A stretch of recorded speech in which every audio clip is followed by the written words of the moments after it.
Presiden Republik Indonesia Joko Widodo memimpin rapat terbatas pembahasan Ibu Kota Negara atau IKN setelah melantik Bambang Susantono sebagai Kepala Otorita dan Doni Rahayu sebagai Wakil Kepala Otorita. Presiden meminta otorita melibatkan masyarakat di daerah kawasan IKN.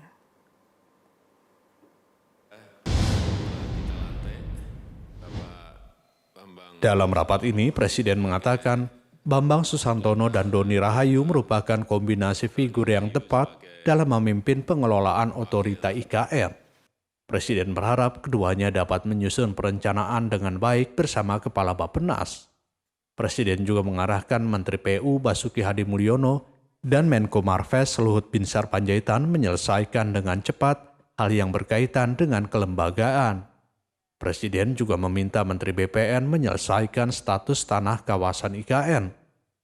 Terkait hal ini, Presiden memastikan agar pengadaan tanah di kawasan Ibu Kota Nusantara hanya dapat dialihkan kepada instansi yang memerlukan tanah untuk pembangunan IKN. Masalah pertanahan diserah terimanya dengan Pak Menteri BPN secepatnya juga bisa diselesaikan terkait dengan status tanah kawasan IKN, kemudian juga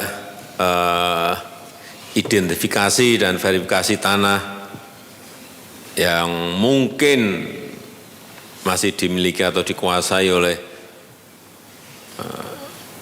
perusahaan maupun oleh masyarakat,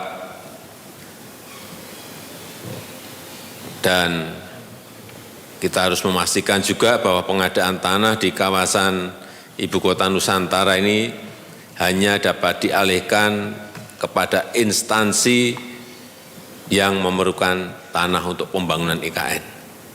Sementara itu berkaitan dengan rencana tata ruang, Presiden juga meminta mempercepat pelepasan kawasan hutan di wilayah IKN, utamanya yang berada di kawasan inti pemerintahan. Presiden juga berharap pada bulan ini peraturan perundangan yang merupakan perintah atau turunan dari Undang-Undang IKN sudah selesai. Nusantara TV melaporkan.